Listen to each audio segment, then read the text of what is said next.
Bonjour à toutes et à tous, ravi d'être parmi vous aujourd'hui encore, puisque on est ensemble jusqu'à vendredi dans cette très belle salle. On va ouvrir cette journée avec 3 conférences quasiment à la suite sur le social media. On a commencé ce cycle de conférences sur le social media l'année dernière, sur IFTM Top Resa.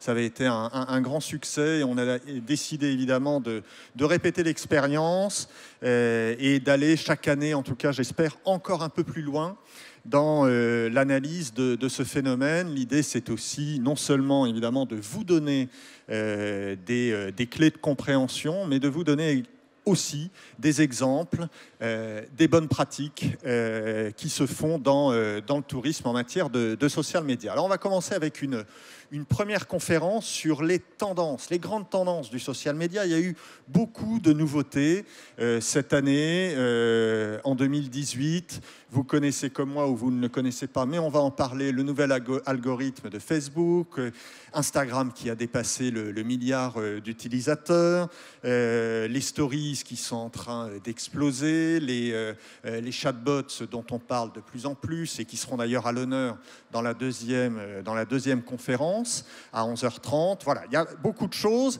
Et pour nous parler de tout ça, on a le plaisir d'accueillir à nos côtés Séverine Lecard, qui est Consumer Marketing Manager à l'Office du tourisme d'Irlande. C'est Madame réseaux sociaux à l'Office du tourisme d'Irlande.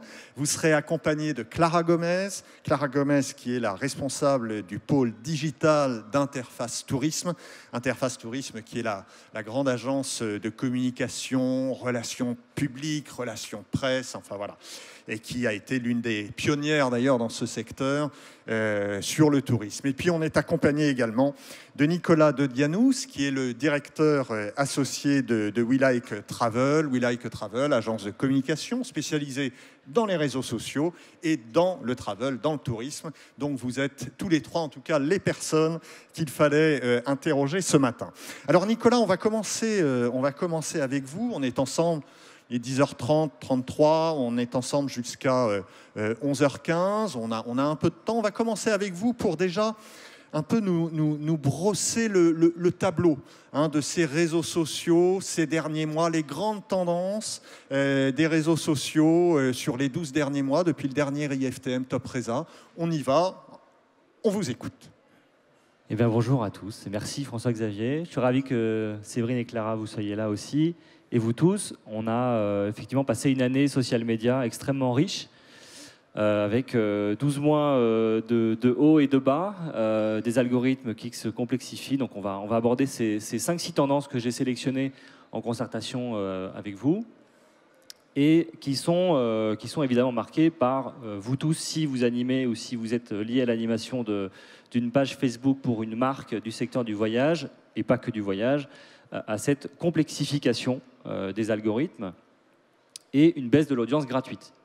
Donc ça, c'est vraiment un problème, entre guillemets, qui est résolu par d'autres solutions, mais c'est vrai qu'on avait l'habitude de mettre des publications, de faire des posts, des photos, des vidéos qui touchaient gratuitement des centaines, des milliers de personnes en fonction du nombre de fans qu'on avait sur Facebook, sur Instagram, sur Twitter aussi, puisque les algorithmes ne sont pas l'apanage de Facebook uniquement. Eh bien, c'est pas fini, mais ça se complexifie. Au-delà d'un sujet dont on ne va pas parler ce matin, de la crise de confiance dans Facebook et des troubles liés au scandale Cambridge Analytica, la vraie problématique pour les marques du secteur voyage, c'est la découvrabilité de leurs posts, c'est la visibilité de leurs posts, et donc de ce qu'ils racontent, de ce que nous racontons pour nos clients, de ce que vous racontez vous-même aussi, et donc de sujets, de posts qui ne sont pas vus ou pas assez vus. Donc il y a des solutions à ça, mais c'est quand même un premier constat fort. Alors il y a quand même des chiffres qui ne sont pas si alarmistes que ça. C'est plutôt, si on analyse finement l'évolution, par exemple, du taux d'engagement des destinations étrangères en France, dont tu fais partie, Séverine, que tu représentes aussi, Clara, sur les réseaux sociaux, on voit bien que ce taux d'engagement n'a pas chuté drastiquement. En revanche, il s'est amoindri, il s'est tendu, et pour certaines destinations, pour certaines marques du secteur voyage, c'est plus qu'une tension, c'est carrément une chute libre. Ça veut dire que certains ont conforté leur place, voire amélioré leur audience. C'est le cas de l'Irlande et d'autres destinations. Certains ont dévissé complètement, puisqu'ils n'ont pas maîtrisé correctement les leviers du social media, et notamment les fondamentaux du community management, que sont les stratégies de contenu, les stratégies publicitaires et la maîtrise technique de ce qu'est le community management. Cette baisse d'engagement, c'est dû principalement au manque d'action des marques? C'est dû principalement aux points que je viens d'aborder, qui sont vraiment un problème de stratégie et de maîtrise des 3-4 leviers principaux qui font l'audience des pages, et évidemment un problème de moyens publicitaires notamment, puisqu'il y a toujours une audience gratuite sur Facebook, mais et sur Instagram également, mais il faut la tracter, il faut l'emmener avec des budgets publicitaires. Tu voulais ajouter quelque chose, Clara? Oui, il y a une petite différence aussi que je veux noter entre l'attractivité de certaines destinations, par exemple les destinations balnéaires, qui sont extrêmement aimées par les voyageurs français et qui ont un engagement beaucoup plus fort, organique, et qui ont souvent aussi des budgets plus importants, vu leur visibilité, et d'autres destinations plus petites, moins connues, qui, elles, ont vraiment souffert du coup, de cette baisse d'engagement et de visibilité, et qui n'ont pas forcément aussi les moyens publicitaires pour survivre à ça, malgré une stratégie et un community management régulier. Il y a des disparités. L'étude qui sort cet après-midi, que nous publions à l'occasion d'IFTM Top Resa, analyse ce que tu décris, avec une certaine modularité, puisqu'il y a quand même des destinations balnéaires qui chutent très fortement, et il y a quand même des destinations lointaines qui se maintiennent extrêmement bien. Donc c'est là qu'en fait la disparité du type de destination, du type de marque, parce vous n'êtes pas tous des destinations, de tour opérateurs, de chaînes hôtelières, finalement, oui, il y a un capital sympathique qui joue. Quand on est Tahiti, c'est plus facile que quand on est potentiellement peut-être la Corrèze. Et encore, vous allez voir qu'il y a des choses super en Corrèze et qui marchent très bien. Mais ça ne fait pas tout. Le capital sympathie ne fait pas tout. Et donc, je ne citerai pas certaines destinations très connues et très fréquentées des Français, mais qui n'ont vraiment pas du tout performé cette année sur les réseaux sociaux. Avec ce petit graphique que je voulais vous montrer, qui est la répartition aussi de l'engagement et des réactions par format, avec donc les photos, les vidéos, les statuts, les liens. Voilà, il y a une mobilité, un mouvement par rapport à l'année dernière qui est au profit de la vidéo. La vidéo engage beaucoup. Elle a été pénalisée ces derniers mois par Facebook parce qu'on en envoyait trop, mais cela reste l'un des formats qui engage le plus les internautes qui suivent des marques travel sur Facebook. Alors, on a fait un focus sur 17 destinations, que je ne peux pas citer parce qu'il y en a 17, mais parmi entre guillemets, le haut du panier, parmi 17 marques qui se comportent assez bien en termes de community management, il y a des chiffres et des statistiques assez impressionnantes. 20 000 personnes touchées par publication, 350 000 personnes uniques touchées par mois. Ça veut dire que, avec certes quelques leviers publicitaires et dont tu parleras aussi après, il y a aujourd'hui toujours une audience et un potentiel énorme sur Facebook. Voilà. Au global, hein, on est bien d'accord. Hein. Au global, c'est-à-dire 350 000 personnes uniques touchées par mois. Par marque. Par marque. Par oui, marque. C'est ça. Oui. Chacune de ces 17 marques a touché en moyenne 350 000 personnes en un mois. C'est beaucoup plus sur certaines destinations, c'est beaucoup moins sur d'autres. Ouais. Mais c'est une moyenne d'un panel qui n'est pas représentatif de l'ensemble des destinations et des marques du voyage, mais qui est quand même assez impressionnant.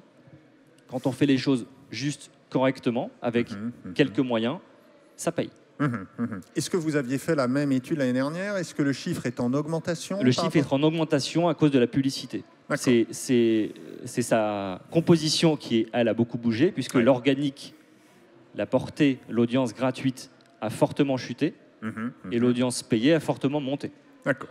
C'est-à-dire, et c'est le deuxième point de ces tendances, les tactiques et les budgets publicitaires se sont améliorés, se sont renforcés cette année, et je crois qu'il n'y a presque plus de destinations, de marques du secteur du voyage, où il y en a encore certaines, mais qui ne font pas de publicité sur les réseaux sociaux.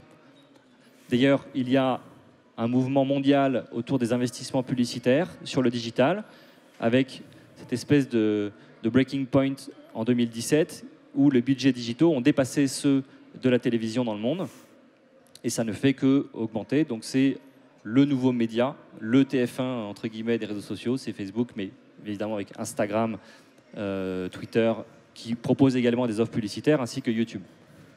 Alors, pourquoi on fait de la publicité? On a un changement aussi de paradigme de la part des décideurs et des webmarketeurs, avec une volonté qui est toujours de faire de la notoriété, de la répétition, de l'engagement pour passer leur message, mais qui s'adresse de plus en plus à des fins de transformation.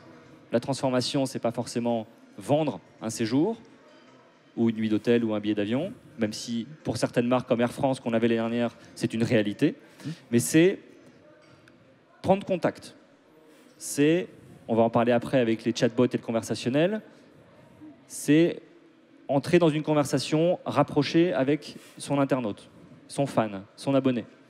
C'est parfois remplir une fiche d'intention. On avait fait une campagne pour Tahiti où ça s'était passé extrêmement bien sur du remplissage d'intention pour être contacté plus tard à des fins d'un voyage à Tahiti. Vous faites toi avec l'Irlande un quiz pour la découverte. Tu peux peut-être en parler. Absolument. Nous, on a lancé des quiz sur Facebook qui n'ont pas vocation à faire gagner un voyage ou un lot, quel qu'il soit, mais simplement à faire découvrir la destination de façon un peu ludique à travers un certain nombre de questions. Et ça marche particulièrement bien sur Facebook. Ouais. Et donc on est entre la répétition, l'engagement et la transformation, puisque quand tu entres en conversation avec un fan ou un abonné, tu es à l'aube d'une potentielle transformation, réservation, et tu transformes un lookers to bookers, comme on dit en anglais. Alors il y a une grande tendance aussi, c'est les fameux dark posts, ces publications qui n'existent pas, entre guillemets. Je crois qu'il y a toutes les destinations qui font de la publicité aujourd'hui les ont utilisées. C'est-à-dire qu'on adresse des posts qui ne sont pas visibles sur la page uniquement à certaines cibles, pour ne pas abaisser l'engagement, pour ne pas abîmer les algorithmes, et pour que le message soit exactement aligné avec la cible qu'on veut toucher. Ça, un message famille pour les familles. C'est nouveau? Alors les dark posts, ça a 2-3 ans déjà, oui. Même 3 ans facilement. Par contre, la généralisation et surtout cet iceberg qui représente bien la volumétrie de posts et de dark posts. Je vais vous montrer un exemple de Dubaï, notamment, qui utilise énormément ce format-là pour amener un message ou amplifier un message auprès de certaines cibles exclusivement. Ouais, d'accord. Donc les cibles, on peut les imaginer autant qu'il y a de potentiel publicitaire pour Facebook. Et c'est représenté également ici par la Catalogne, par l'Irlande, comme tu disais, avec ce fameux quiz. Donc il y a des formats classiques de j'aime la page, de sponsorisation d'un message, mais de plus en plus, le dark post permet de ne pas adresser tous les messages à tout le monde et d'avoir une tactique de ciblage, une tactique éditoriale qu'on appelle chez nous le médiatorial, qui est la contraction de média et d'éditorial, et qui envoie le bon message au bon moment à la bonne personne. C'est le début d'une forme de personnalisation. Tu disais tout à l'heure que tu avais plusieurs plannings éditoriaux, c'est ça? Absolument. En fait, on a vraiment identifié, on est présent sur Twitter, sur Facebook et sur Instagram, et on a vraiment identifié Facebook comme étant le moyen de véhiculer des informations plus pratiques, faire découvrir la destination, ce qu'il y a à voir et à faire, donner un aperçu de toutes les facettes. Facebook aujourd'hui a une vocation un petit peu moins inspirante ou inspirationnelle qu'elle l'avait les années passées, et nous on s'est repositionné justement suite à cette modification de l'algorithme où on a vu une chute assez impressionnante à partir du mois d'avril. Donc les équipes ont travaillé pour analyser tous les contenus, l'engagement, les réactions de nos communautés, justement pour se repositionner sur des contenus, vraiment adapter notre stratégie de contenu à ce que nos audiences cherchaient. Clara, vous vouliez ajouter quelque chose? Et ça permet en effet aussi de mettre un aspect de la destination en lumière auprès d'une cible très intéressée. Par exemple, sur Facebook, on va toucher une cible peut-être plus âgée, passionnée par la gastronomie, et on pourra en effet mettre du coup là la gastronomie d'une destination, d'une ville, vraiment en valeur à une cible vraiment intéressée qui parfois, par exemple, sur Instagram, la gastronomie, ça ne va pas être la thématique qui va le plus plaire, on va être plus sur de l'image wow, de l'architecture, par exemple.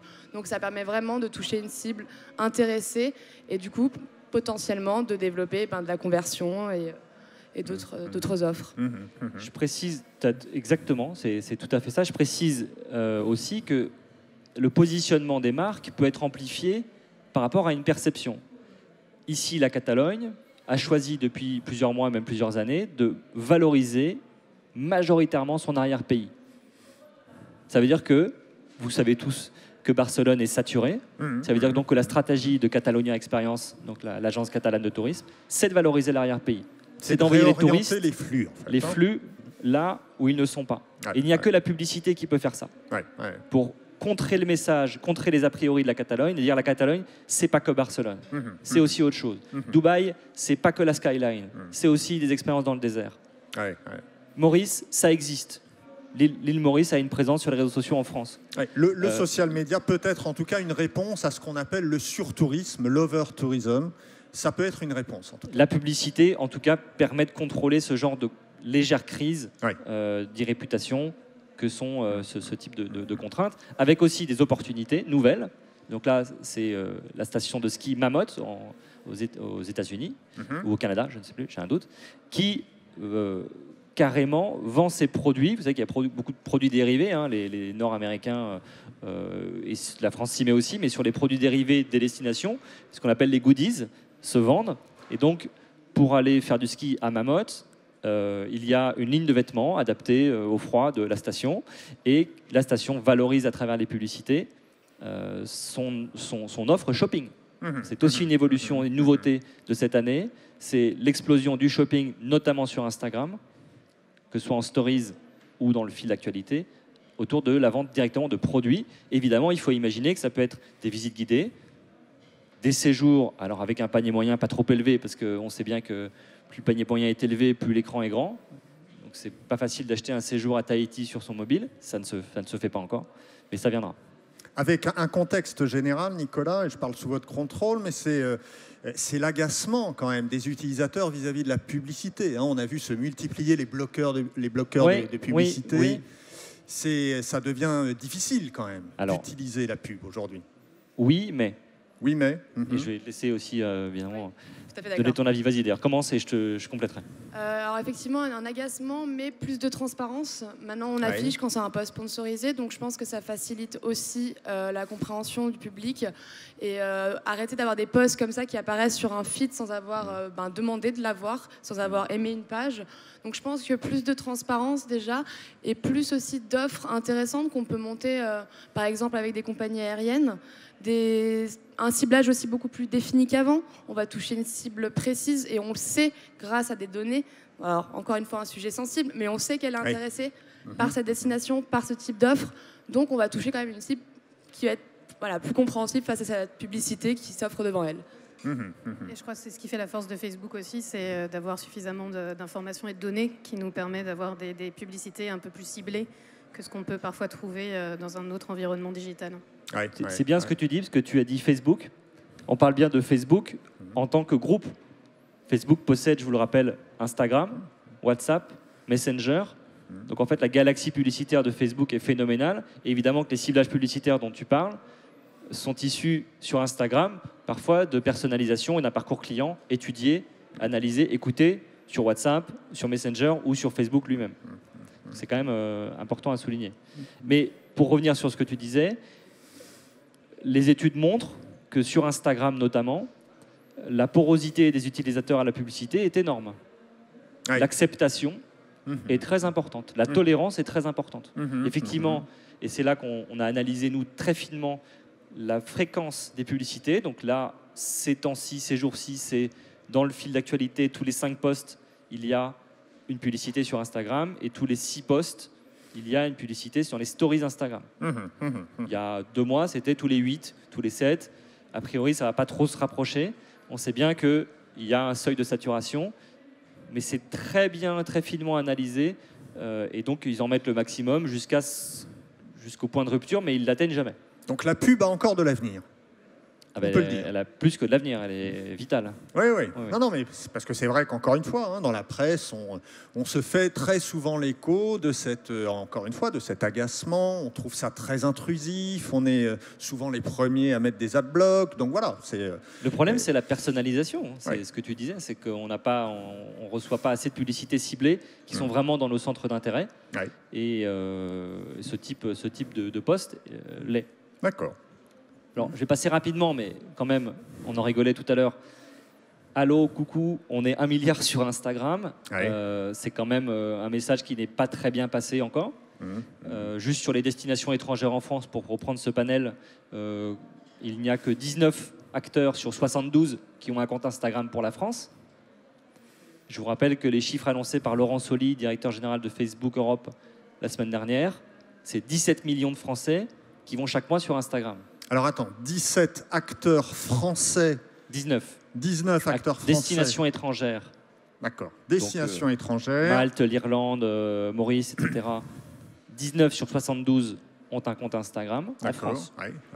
C'est vraiment très peu. Très peu. À peine un quart. Et pendant ce temps, il y a 17 millions de Français qui utilisent Instagram chaque mois. Ah oui, donc là, et 25 millions qui le visitent chaque mois.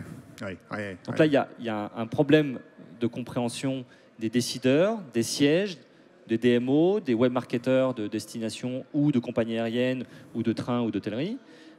On est 1 milliard sur Instagram. La courbe est phénoménale. Les opportunités narratives d'Instagram sont immenses. La nouvelle stratégie de communication des marques se déploie parfaitement bien. Je dis nouvelle quand elle est évidemment adaptée au code de communication d'Instagram, sur la détente, sur certains volets magazines, mais aussi un volet qu'on va voir dans les stories juste après, de coolisation de la destination et de gamification. Et tu vas nous en montrer quelques exemples, Séverine. Clara, on est très en retard sur Instagram, oui. Ah oui, Ouais. on est encore en train d'essayer effectivement de former donc les interlocuteurs, nos clients, sur l'importance d'avoir un compte en français, parce que les Français sont encore très mauvais pour apprendre l'anglais, ils n'aiment pas ça.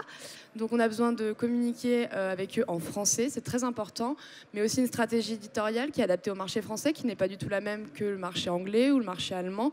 On n'aime pas les mêmes choses, que ce soit sur Facebook et sur Instagram, et chaque réseau mérite sa stratégie avec ses thématiques pour plaire aux voyageurs français. Et on sait très bien l'importance aujourd'hui d'Instagram pour la prise de décision de voyage et d'inspiration. Donc on se doit aujourd'hui d'être sur Instagram. Et c'est un discours qu'on continue d'avoir et qu'on continuera d'avoir jusqu'à avoir toutes nos destinations étrangères sur Instagram en français. Parce qu'il y a de l'audience à capter, il y a de l'engagement à faire, il y a de la séduction. Voilà. C'est les opportunités qui ne sont pas travaillées encore assez aujourd'hui. Instagram a été l'un des seuls réseaux sociaux, d'ailleurs, cette année, à avoir une forte augmentation du nombre d'utilisateurs, alors que les autres ont plutôt, on va dire, tassé un peu. Hein. Alors, sachant que la croissance, évidemment, on ne peut pas monter jusqu'au La croissance mondiale de ciel. Facebook est quand même de 11%. Hein, donc, c'est pas non plus... ils sont à 2,23 milliards d'utilisateurs par mois. Ça reste quand même monstrueux. Pinterest a annoncé 50 millions d'utilisateurs en plus en un an. C'est pareil, c'est quand même phénoménal. Twitter est en très bonne forme aussi. Donc, non, il y a une forte croissance des usages, déjà parce qu'il y a des nouveaux marchés qui arrivent, et aussi parce qu'on les utilise plus. On passe moins de temps sur certains écrans et plus de temps sur d'autres, et on digitalise nos comportements, donc on lit peut-être moins de presse ou peut-être moins de support. Et aussi parce que le poids de la recommandation des pairs est important dans la prise de décision, qu'elle soit pour un voyage ou pour toute autre chose. Les stories, on va avancer sur ce sujet, mais alors attends, on explique ce que c'est. Que des stories. Bien sûr, on va les montrer. Mais voilà, c'est quoi les stories? Ce sont. Mais est-ce que tiens, Clara, tu peux nous expliquer? Alors c'est un format développé à la base sur Instagram, Facebook, qui était d'une durée de 24 heures, qui peut être composé d'images, de vidéos, et maintenant qui se développe avec des sondages, des stickers, des gifs, tout ça pour plus de créativité. Et maintenant qui s'est développé aussi, qui n'est plus un format éphémère, mais qui est un format permanent, car on peut les ranger en highlights directement sur le profil d'une page. Voilà. Exactement. Donc, les chiffres impressionnants, c'est la passion, l'engouement pour ce nouveau format qui est effectivement orienté autour du snacking, autour quand même un peu de la disparition, même si effectivement, comme tu dis, on peut créer des albums. Non, c'est bon, on reprend. Et le format des stories, qui à la base a été lancé par Snapchat, a été repris par les autres réseaux sociaux, évidemment cannibalisé complètement par Instagram. Et donc voilà, Instagram a annoncé 400 millions d'utilisateurs des stories en juin, ce qui est phénoménal, puisque ça représente quasiment 50% de la consommation d'Instagram en comparaison avec le fil d'actualité. Si on devait retenir une tendance forte pour 2018, ce serait celle-là. Ce serait l'explosion des stories, selon vous? A priori, oui, c'est difficile de les déterminer, mais Oui. en termes de nouveautés, alors ça date pas de 2018 comme tu peux voir, mais effectivement l'explosion fait que ce format et cette tendance qui a quand même des conséquences narratives, des conséquences sur la production, sur la mise en scène, sur les stickers, sur l'âme de la marque et la manière dont elle s'exprime, oui, c'est une petite révolution. Et c'est peut-être la révolution de 2018 en termes d'adoption. Clara? Oui, ça permet effectivement de développer le storytelling d'une marque, ça permet de développer l'engagement avec la communauté, et maintenant ça va bientôt aussi permettre de développer tout ce qui est conversion avec des offres commerciales directement intégrées aux stories. Donc vraiment pour moi c'est l'outil en tout cas de 2018. Vous avez un résumé ici, c'est une infographie qui est sortie cet été, qui résume les fonctionnalités extrêmement amusantes, extrêmement engageantes, divertissantes. Donc on va vers la gamification. C'est très ludique, oui. Exactement. Et c'est un défi pour les destinations de s'y mettre. Je vais montrer tes... Alors, donc ça, c'est les stories, entre guillemets, sages. Donc le parcours, les 5 choses à faire au Québec, qui étaient voilà, bien mises en scène et de manière un peu sage, mais très, très efficace. Et voilà ce que vous avez fait, Séverine, et je te laisse raconter cette approche tout à fait étonnante. Si on considère 20 ou 30 ans de communication institutionnelle, c'est une petite révolution. Absolument. C'est vrai que le côté ludique des stories nous permet de jouer un petit peu avec les messages. Déjà aussi de montrer tout ce qui est produit par les utilisateurs. Pour nous, c'est un moyen de mettre en avant tout ce qui est ce qu'on appelle le UGC, de façon un petit peu rigolote, avec des angles différents, montrer la destination, comme on le disait tout à l'heure, s'éloigner un peu du selfie tourism et des sites emblématiques que tout le monde connaît par cœur, mais de montrer aussi la destination sous un autre angle. Nous, ça nous permet aussi d'avoir un peu de données sur nos utilisateurs. On utilise beaucoup les stories comme session de questions-réponses depuis l'intégration des questions. Qu'est-ce que la communauté veut voir? Est-ce qu'ils ont besoin de plus d'informations? Donc voilà, toutes ces nouveautés nous permettent de s'éloigner un petit peu du message ou de la communication institutionnelle et vraiment d'aller tester des nouvelles approches de communication. Vous en faites à quelle fréquence, vous, par exemple? On est passé à une story par semaine, une story par jour, pardon. Une story par jour. Où on était sur une story par semaine au lancement de notre page Instagram l'année dernière. Une story, ça représente quelle quantité de boulot? Ça vous demande combien de temps pour monter une story? On a une personne au bureau qui est vraiment l'experte des réseaux sociaux. Elle laisse aller sa créativité. Ça peut aller. On a beaucoup de contenu. Il faut savoir que notre page Instagram a été lancée en septembre l'année dernière. On est à peu près à 7000 followers. Presque organiques, voilà, qui sont assez engagés. Et on a le hashtag Instant Irlande a déjà plus de 5000 mentions sur le réseau, donc ce qui est assez conséquent. Donc on a matière à créer des stories, même plusieurs fois par jour si on le voulait. J'accélère parce qu'on a quand même une phase de discussion aussi juste après, puis des choses que tu vas creuser ce sujet-là. En même temps, la discussion se fait. Bien sûr, bien sûr. Mais ce sujet des stories s'intègre dans une stratégie des contenus qui reste la problématique depuis des années. On disait sans contenu vous êtes nus, on le répète chaque année. La nouveauté peut-être de la stratégie des contenus depuis un an, c'est la politique de talent. On ne fait plus de stratégie des contenus auto-centrée avec ses propres productions en tant que marque, notamment dans le tourisme. On va s'adresser à des talents. Les talents, ça peut être des voyageurs qui sont en séjour, qui sont en train de consommer l'offre. Ça peut être bien sûr des influenceurs, des blogueurs, Instagrammeurs, producteurs de contenu. Et ces talents-là, ces vidéastes, ces photographes en herbe ou professionnels ou semi-professionnels pour leur blog ou leur réseau, sont de plus en plus utilisés par les marques du secteur du tourisme. Ça, c'est une tendance aussi. Ah oui, c'est une forte tendance. Le contenu vient de plus en plus de l'extérieur. La marque disparaît. La marque disparaît. Le storytelling de la marque, en termes de... Le naming de la marque disparaît au profit d'un porteur de message qui n'est pas la marque elle-même, mais un voyageur, un influenceur, ou une autre personne qui gravite autour de cette philosophie-là, du consumer to consumer. Comme tu disais, la recommandation des pairs à des pairs, qui, évidemment, avec une politique de talent, parce qu'on n'est pas tous mannequins, on ne sait pas tous faire des stories et des beaux posts. Et donc, même quand on a des voyageurs qui partagent des photos, c'est le cas de Tourism Australia qui anime l'essentiel de son compte avec des photos de voyageurs, la sélectivité est très importante. Alors voilà ce que ça peut donner, la tactique aussi, la politique de talent et la tactique, c'est des contenus utiles. Je parlais de la Corrèze tout à l'heure, voilà un exemple de contenu utile pour dire la Corrèze est une destination de camping, de randonnée et d'outdoor. Voilà une vidéo de World Health qui ont été envoyées en Corrèze, qui ont été envoyées ailleurs, dans 2 destinations étrangères également, qui peuvent tester des offres de train, des offres de vol, des offres de séjour tour opérateur, et qui sont reciblées ensuite à des communautés fans d'une certaine thématique. Le voyage des contenus, la stratégie des contenus, elle sort des réseaux sociaux aujourd'hui. Évidemment, elle va sur les fils d'actualité des gens ciblés, mais elle sort des réseaux sociaux.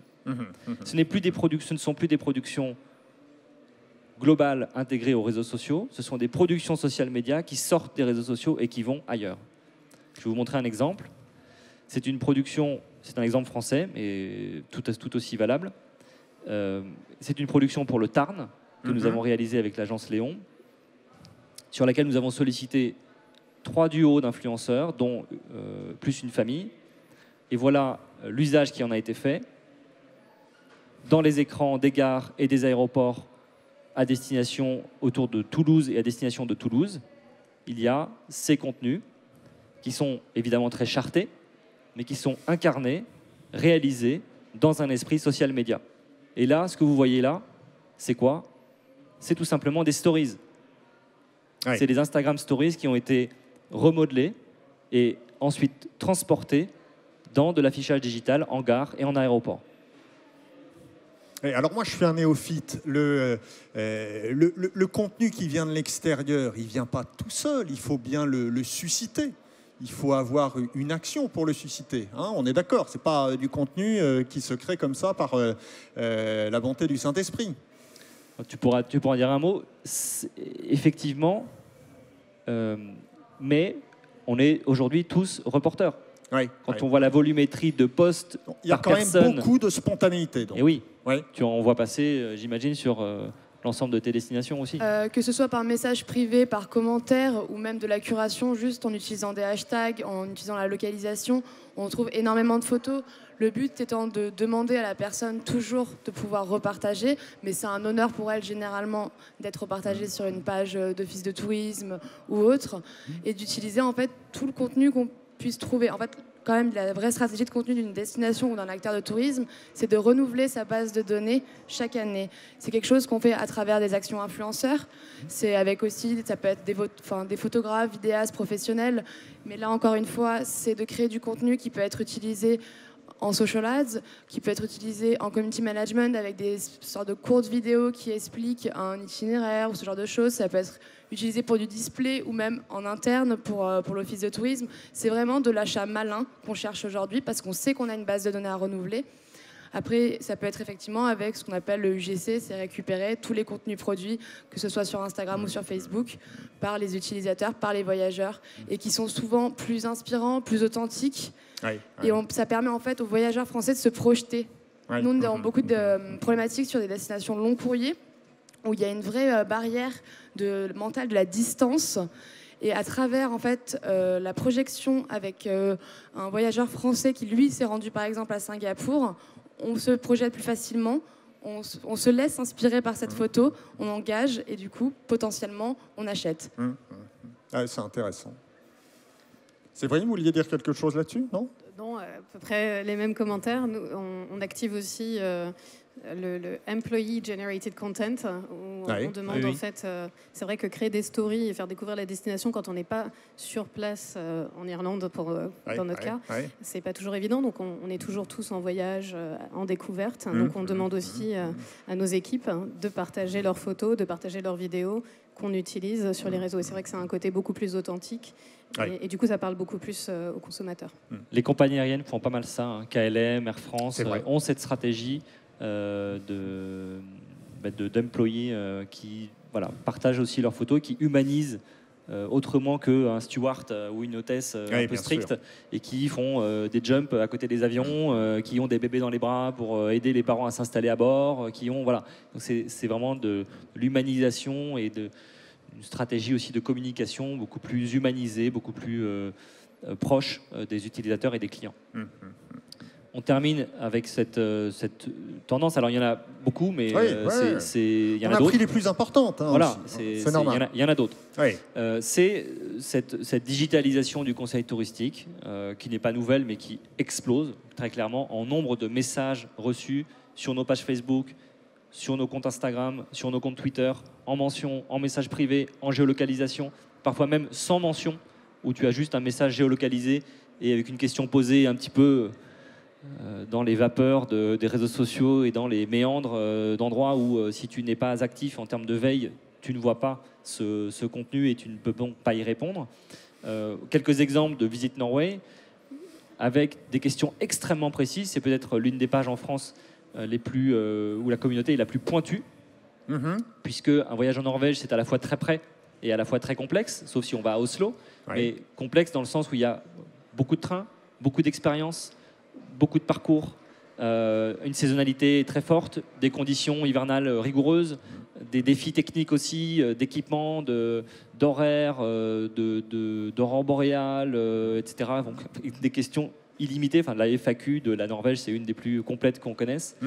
Et donc, le community manager, la community manager de We Like Travel, qui s'appelle Justine, qui s'occupe de la Norvège, est devenue une encyclopédie, très clairement. C'est un peu le Wikipédia de la Norvège. Et aujourd'hui, a des réponses à des questions complètement étranges. Est-ce que si je parle de Bergen pour aller à Tromsø par le train de 17h, je vais avoir le bus qui me permet d'aller au Cap Nord? J'invente un peu des termes parce que je ne connais pas la Norvège parfaitement. C'est pointu. C'est hyper pointu. Vous avez des exemples ici. Au-delà de je pars à telle saison, qu'est-ce que vous me conseillez? Question très ouverte. Il y a des questions extrêmement précises sur les transports, sur les expériences à vivre. Et évidemment, on essaye, c'était aussi ta stratégie, et je crois que Clara, tu avais aussi quelque chose à dire sur l'atterrissage, la navigation, l'endroit, le réceptacle où on envoie ces gens, ces personnes qui posent des questions, vers plus de détails, plus d'informations, parce qu'on ne peut pas passer non plus 2 heures à écrire un roman. Il y a des pages, il y a des FAQ, et il y a des landing pages qui sont faites sur vos sites pour ça. En voici une, et j'imagine qu'en Irlande, vous en avez également beaucoup sur le site Vacances Irlande. Absolument. Nous, en plus, on n'a plus d'accueil d'information pour les visiteurs, donc on n'a plus de bureau d'accueil. Oui, il n'y a plus de bureau physique, à Paris, c'est fini. On n'a plus de ligne téléphonique non plus. Donc toute la conversation et toutes les questions viennent par les réseaux sociaux. On a encore une adresse email, mais l'essentiel de la conversation se fait sur les réseaux sociaux. On a à peu près 1400 messages par mois, ce qui est assez conséquent. C'est énorme. On espère une réponse rapide. Avec une réponse rapide, on a 4 experts qui, en permanence, toute la semaine, répondent dans les quelques heures qui suivent la demande. Clara? Alors moi, on a une problématique encore plus complexe parfois aussi chez Interface Tourisme, avec une destination comme Singapour qui n'a pas de site web français. Donc là, nous sommes clairement la plateforme de référence pour répondre aux questions, pour informer les consommateurs sur les conditions, sur n'importe quelle astuce pratique pour voyager à Singapour. Donc nous, on représente l'office de tourisme, donc on a un service marketing au sein de l'agence, un service RP et un service digital dédié à ça, et on est aussi les experts.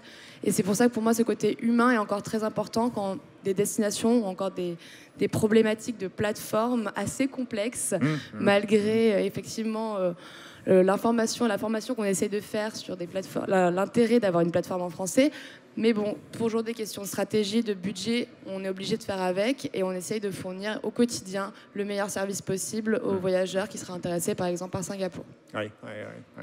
C'est le sujet de la conférence d'après, dans 40 minutes. La conversation. La conversation, et comment on peut faciliter la gestion de ces messages quand tu en as 1400, 2000, 2500 Comment tu fais pour traiter? Est-ce qu'il y a une automatisation? Est-ce Voilà. qu'il y a une intelligence artificielle? On va en parler tout à l'heure. Qu'est-ce Mais qu'on peut c'est une vraie automatiser? problématique. Qu'est-ce qu'on laisse à l'humain? Ce sera l'objet de la prochaine. En Exactement. effet. Voilà pour les tendances. Moi, je retiens, je retiens 4 choses de ce que vous nous avez dit.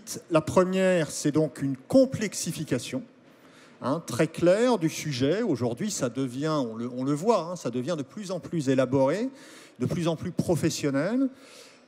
Deuxième tendance, la pub, oui, mais attention d'utiliser les bons leviers, attention d'utiliser le bon ciblage, au risque en effet, de générer un agacement. Donc, oui, mais sur la pub, l'explosion des stories, ça c'est la grande tendance aussi. Et puis, la production de contenu qui, en effet, vient de plus en plus de l'extérieur. On va retenir ça. Clara, vous êtes venue avec 2 exemples, je crois, à nous montrer de ce que vous avez fait cette année, qui est représentatif finalement un peu de ces tendances. Oui, effectivement, c'est pour montrer aussi, il ne faut pas oublier que les réseaux sociaux, on est là pour s'inspirer, s'informer, mais aussi s'amuser. Certes, les formats deviennent de plus en plus complexes et créatifs, mais l'authenticité, l'instantanéité est toujours très important. Mais on a aussi des problématiques où on n'est pas forcément sur place, mais ça nous permet quand même, on trouve des stratégies pour créer du contenu chaque semaine. Par exemple pour Singapour, où normalement on avait une story qui devait s'afficher. La régie sur voilà, Singapour, super. voilà.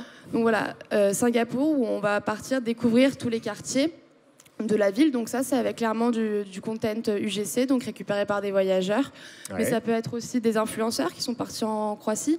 On récupère les photos de leur blog trip, on leur demande bien sûr l'autorisation et on fait visiter la Slavonie à travers une story. C'est différents formats qu'on peut développer, que ce soit sur place ou même à distance, grâce à différentes sources.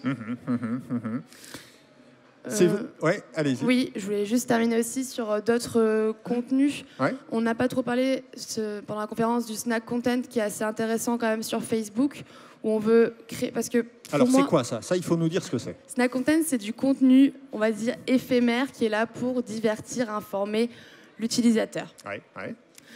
Et le but de nous, en tout cas, sur Facebook pour Singapour, c'est quand même informer. Informer parce que nous n'avons pas de site web en français. Donc comment informer? À travers un format qui va être engageant, donc de la vidéo avec des sous-titres, parce qu'on n'a pas forcément le son sur Facebook, et faire découvrir à travers cette vidéo une thématique culturelle. Donc là, c'était normalement des monuments de la ville. Et c'est hyper important, ça marche très bien, ça stimule l'engagement, ça inspire, ça informe et ça divertit, qui sont les 3, pour moi, objectifs d'un réseau social, particulièrement Facebook. Ouais. Séverine, comment vous avez envisagé justement toutes ces tendances cette année? Finalement, est-ce que vous avez capitalisé sur certaines choses? Est-ce que vous avez laissé tomber d'autres choses? Est-ce que vous avez initié des nouveautés? Comment vous avez fait cette année? Alors, capitaliser sur ce qu'on avait mis en place, oui. Ouais. On avait beaucoup parlé de la vidéo l'année dernière et la vidéo est toujours l'élément d'inspiration majeur sur les réseaux sociaux. Effectivement, on a intégré davantage de contenu snackable, donc qui se consomme rapidement, des petites vidéos de 10 secondes qui inspirent et qui donnent envie d'en savoir un peu plus. On a intégré des vidéos un tout petit peu plus longues avec beaucoup plus d'informations. On travaille effectivement avec les influenceurs pour montrer la destination, les villes, sous un angle différent. Donc ça, la vidéo fait toujours partie de la stratégie de contenu et au centre de la stratégie de contenu. Je vous disais au départ on est présent sur Facebook, Twitter et Instagram. On a identifié, on a 3 plannings de contenu, un planning par plateforme, et on a identifié chaque plateforme avec ses forces et ses faiblesses. Facebook, on utilise beaucoup plus aujourd'hui pour du conseil, pour justement mettre en avant tout ce qu'il y a à voir et à faire en Irlande, pousser des offres de partenaires, faire découvrir, Il y avait des slides, être en immersion dans la destination. Twitter, plus pour des événements d'actualité, les festivals. Je crois qu'il y a 3 exemples qui doivent s'afficher. 3 exemples qui vont s'afficher, ça va venir. Voilà. Et Instagram qu'on utilise davantage pour l'inspiration. Effectivement, on ne peut pas poster tout ne fonctionne pas sur Instagram. Oui, On a lancé notre page en septembre l'année dernière parce qu'on avait une page en anglais. Et je pense que l'Irlande faisait partie des premières destinations à l'international présentes sur Instagram. Effectivement, il y a des problématiques de marché. Il y a des contenus qui fonctionnent pas forcément toujours très bien sur le marché français, mais sur d'autres marchés. Donc, on travaille énormément sur la photo, sur la vidéo aussi. On a les stories, comme je disais tout à l'heure, qui font partie intégrante des contenus, de la stratégie de contenu tous les jours, et aussi Instagram TV, qu'on a testé avec des vidéos, des formats beaucoup plus longs, et qui fonctionnent aussi très bien. Donc je pense que la stratégie s'est juste affinée. Nous, on est présent depuis 2009 sur Facebook. Oui, c'est assez ancien. On s'adapte au fur et à mesure. Et donc, mais ça, on retient ça quand même. Hein. On revient là-dessus, sur celle-là, on revient sur la slide précédente, s'il vous plaît, la régie, juste pour voir. Donc, en effet, Facebook, conseil infopratique, Twitter, événements actu, Instagram, l'inspirationnel. On peut retenir ça, ça peut aider évidemment, hein, en termes de conseils, ça peut aider évidemment notre auditoire. C'est une des stratégies de l'Irlande à un instant T qui correspond bien à la stratégie de l'Irlande. Voilà. Ça ne veut pas dire que demain matin, une destination ou une marque qui se lance doit commencer là-dessus. En général, quand on a peu de moyens, peu de budget, on commence par un canal, puis deux, puis trois. Mais effectivement, c'est le fruit d'une différenciation, d'une politique, d'une stratégie qui est depuis presque 10 ans de Irlande Tourist sur les réseaux sociaux. Donc c'est le fruit de quelque chose. C'est l'évolution. Et c'est une bonne évolution. Alors, je vous ai interrompu, Séverine, excusez-moi. Et l'écoute constante de nos communautés aussi, juste pour rajouter à ce que tu disais. La grande nouveauté pour nous cette année, c'est Instagram, avec toutes sortes de contenus, des contenus influenceurs, des photos qui ne sont pas retouchées, il n'y a pas de filtre sur la photo. Excusez-moi, juste, pourquoi c'est la grande nouveauté? Vous avez ouvert Instagram en septembre l'année dernière, juste après, au moment de Topresa l'année dernière. Ah oui, ça fait juste un an que vous avez ouvert Instagram, d'accord. Et on a activé différents contenus. Donc je mets concours influenceurs, UGC et stories. C'est ce qui nous permet aujourd'hui d'animer la page et de donner toutes sortes d'informations. Vous voyez un exemple de story, on en parlait tout à l'heure, avec des sessions de questions-réponses, des conseils, parce qu'on parle beaucoup de météo quand on parle d'Irlande, hein, donc des conseils un peu ludiques et avec l'intégration d'une pointe d'humour qui aide toujours. C'est la force d'Instagram et c'est la force des différents contenus qu'on peut proposer. Alors Séverine, j'ai envie de vous dire, tout ça c'est très bien, donc on voit que vous êtes réactif par rapport aux nouvelles tendances. Maintenant, encore une fois, moi je suis un néophyte, je vous dis pour quel résultat au final? Pour quel résultat tout ça? Est-ce qu'on peut mesurer le résultat de cette stratégie? Alors nous, on mesure par des études en interne sur la reconnaissance de marque. Et l'Irlande est plutôt bien positionnée à ce niveau-là. Les réseaux sociaux font... c'est une partie importante de la reconnaissance de marque. Nous, on a des communautés assez fortes et assez engagées. On est assez bien positionné sur le ranking des destinations étrangères présentes sur les réseaux sociaux en France. Donc on mesure ça par l'engagement et on a vu effectivement qu'avec le changement d'algorithme, on a perdu un peu en puissance sur Facebook.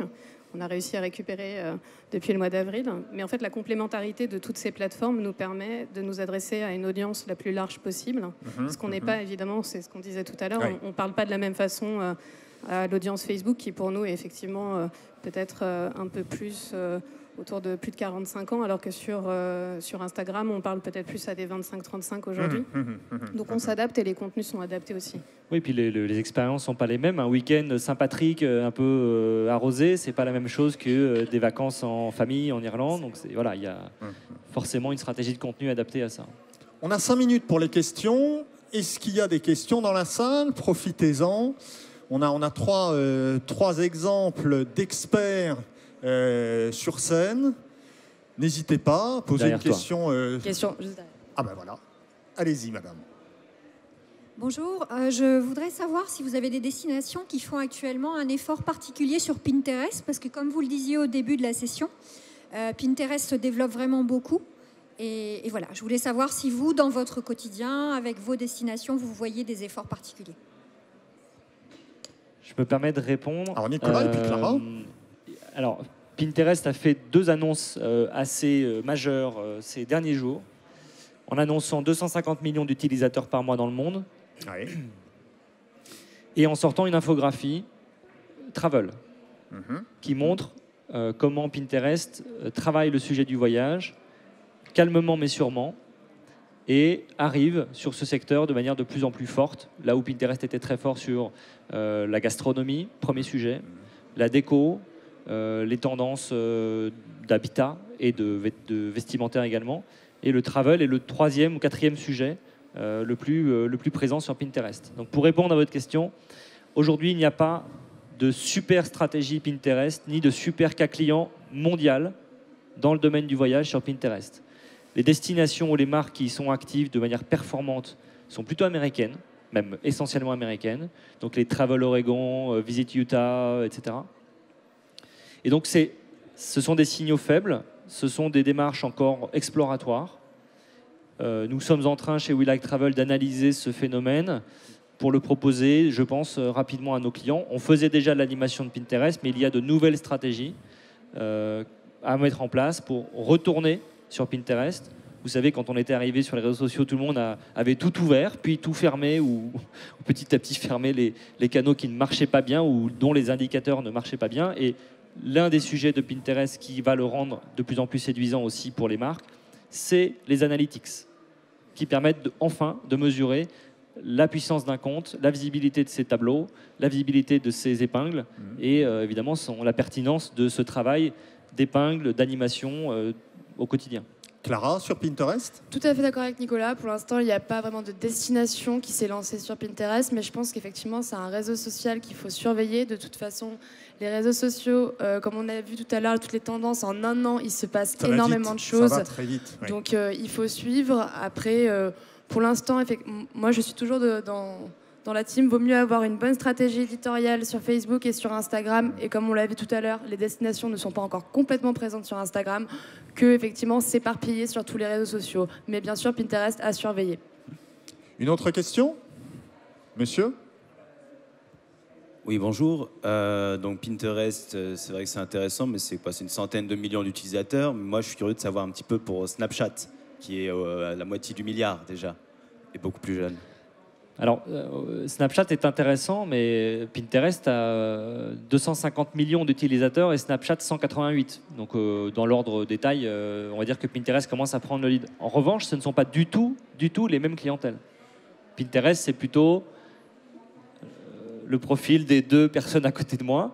Une femme à 80%, de plus de 35 ans, plus de 30 ans, plus de 35 ans, grosso modo entre 30 et 50. Snapchat, on est évidemment sur une cible extrêmement jeune. Alors, cela a un peu vieilli, mais c'est reste extrêmement jeune. Hein, sur les 13-18, qui sont surreprésentés, et les 13-25, grosso modo, qui sont une énorme partie, plus des 2/3 des utilisateurs de Snapchat au quotidien. Je parle bien au quotidien, parce qu'il y a beaucoup de gens qui sont inscrits sur Snapchat, mais qui ne l'utilisent pas. Je parle bien des utilisateurs actifs, qui sont extrêmement jeunes. Il y a des vraies opportunités sur Snapchat, c'est vrai. Pour les destinations, pour les marques qui ciblent les très jeunes, vraiment les très jeunes. Mais aujourd'hui, sincèrement, comme tu disais Clara, on doit quand même concentrer ses efforts. Il peut y avoir des campagnes, des opérations uniques sur Snapchat, peut-être sur Pinterest, mais le travail de fond des réseaux sociaux, c'est vraiment sur les piliers, sur les fondamentaux que sont Facebook, Instagram et potentiellement aussi, mais même certainement Twitter, sur la partie notamment de gestion de crise et d'identité. Clara, sur Snapchat, on y croit, on n'y croit pas? On n'y croit pas pour des destinations. Oui. Non, je pense que quand même il faut un budget pour se rendre sur des destinations et que malheureusement, certes, l'adolescent peut influencer la prise de décision de ses parents, mais c'est quand même misé sur quelque chose c'est un budget à investir sur quelque chose de pas vraiment sûr. Oui. Donc pour l'instant, non, Snapchat, ça peut être sur des marques, on va dire alimentaires, ou même des compagnies low cost. Effectivement, on peut imaginer une campagne, mais ce ne sera pas le réseau social de prédilection pour avoir de l'influence. Oui, oui. C'est très cannibalisé par Instagram. Hein. Il y a énormément de dernière fuite question. d'Instagram vers Snapchat. Une dernière question. Voilà, monsieur, c'est vous qui avez l'honneur. Bonjour. On a beaucoup parlé de Instagram et Facebook, mais je m'étonne parce que quand on montrait les chiffres sur les stories, le média qui a le plus de succès, on va dire, c'est WhatsApp. WhatsApp, a priori, c'est un service de messagerie, donc je m'étonne un petit peu. Est-ce que vous pourriez nous en dire un peu plus, s'il vous plaît? Alors, c'est bien, le terme est bien employé, le média. Effectivement, WhatsApp est une plateforme de messagerie qui tente à devenir un média. Ce n'est pas un média de promotion grand public, c'est-à-dire que les posts ne sont pas visibles, c'est ce qu'on appelle le dark social, comme Facebook Messenger, ce n'est pas visible. Mais les marques, et on va en parler dans quelques minutes avec Destigo et iAdvise, les marques peuvent aller sur WhatsApp, aller sur Messenger, et aller sur ces plateformes de messagerie où il y a 1 milliard, 1 milliard 300 000, 1 milliard 500 000 personnes chaque mois qui les utilisent pour échanger. Comment elles font? On va en parler tout à l'heure, mais comment elles font? Elles s'intègrent à des conversations au départ issues des réseaux sociaux grand public pour discuter, aider, assister. Et donc là, on parle bien des chatbots. Et donc, il y a une bascule entre le réseau social principal, le canal de communication central de la destination, de la marque voyage ou de la compagnie aérienne, essentiellement plutôt du transactionnel, qui bifurque vers WhatsApp et vers Messenger. Clara? Donc, ce n'est pas un espace où on va mettre des posts jolis pour faire sa visibilité. Ce n'est pas ça. C'est un espace de conversation, d'assistance, de conseil et de transformation, avec notamment, par exemple, les cartes d'embarquement de KLM ou d'Air France qui arrivent directement dans Messenger. Ouais. Oui, je suis tout à fait d'accord avec Nicolas. Pour moi, c'est de la relation client plus qu'un canal de diffusion de messages clés. Donc, en tout cas, nous, ce n'est pas notre priorité pour l'instant en tant que destination. Écoutez, on arrive au terme de cette conférence. Évidemment, on resterait encore plus longtemps avec vous, mais il faut bien qu'on termine un jour. Mesdames, messieurs, en tout cas, un grand merci. On se donne rendez-vous dans 3-4 minutes pour la prochaine conférence sur le conversationnel. Là aussi, plein de choses intéressantes à voir. Merci à vous. Un grand merci à nos intervenants.